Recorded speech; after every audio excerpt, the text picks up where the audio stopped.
bonjour ou bonsoir, selon l'heure à laquelle vous nous regardez. Je suis chroniqueur audio et animateur de podcast à l'ODJ Media, et j'ai le plaisir de vous lire fidèlement cette chronique signée par la rédaction de l'ODJ Media. Aujourd'hui, nous vous emmenons à Paris, pour un hommage solennel aux soldats marocains tombés pour la liberté, lors de la Seconde Guerre mondiale. Une mémoire partagée et vivante et message d'unité dans un monde incertain. Paris, 18 juin. En cette date symbolique de l'appel du général de Gaulle, la mairie du 15 arrondissement a vibré d'émotion et de gratitude.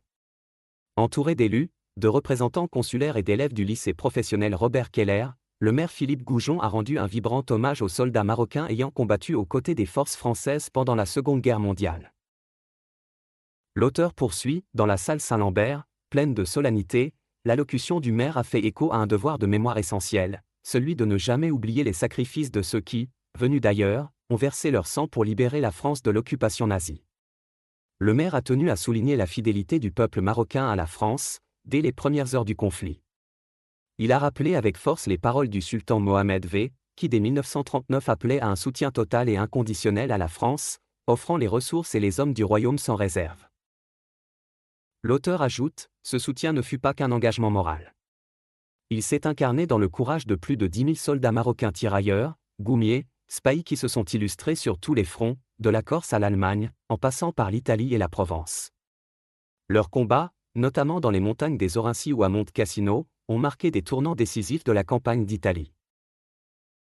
L'auteur poursuit avec émotion, Monte Cassino, un drapeau marocain dans l'histoire de France. L'épisode du Mont Majo, en mai 1944, a été particulièrement mis en lumière. Ce jour-là, ce sont des soldats marocains qui, au prix de lourdes pertes, ont percé la ligne Gustave, réputée imprenable, et hissé un immense drapeau français au sommet, sous le feu de l'ennemi. Un symbole puissant de fraternité combattante, dont le souvenir résonne encore. L'auteur insiste, dans un arrondissement qui abrite une importante communauté marocaine, cet hommage avait une dimension à la fois historique et affective. Le maire a insisté sur la nécessité de transmettre cette mémoire aux jeunes générations, de faire vivre l'héritage de ces combattants qui furent, selon ses mots, français par le sang versé. L'auteur souligne avec justesse, l'appel à la reconnaissance ne se limite pas à la mémoire. Il porte aussi sur une exigence de justice historique. Ces soldats venus d'Afrique ont été trop longtemps les grands oubliés des récits nationaux.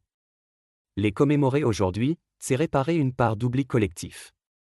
L'auteur conclut, ce 18 juin 2024, alors que le monde reste traversé par les tensions et les replis identitaires, la mairie du 15 a lancé un message d'unité et de fidélité aux valeurs communes. Le sang de France coule fraternellement, sans distinction d'origine, a rappelé Philippe Goujon, soulignant la puissance symbolique de cette fraternité combattante.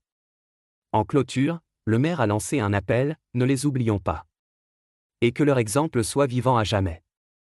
Une phrase simple, mais lourde de sens, alors que les derniers témoins de cette époque s'éteignent. Merci de nous avoir suivis pour cette chronique qui nous rappelle que la mémoire partagée est aussi un levier d'unité et de reconnaissance. J'ai lu ce texte avec le plus grand respect pour les mots choisis par la rédaction de l'ODJ Media, sans en modifier une seule ligne.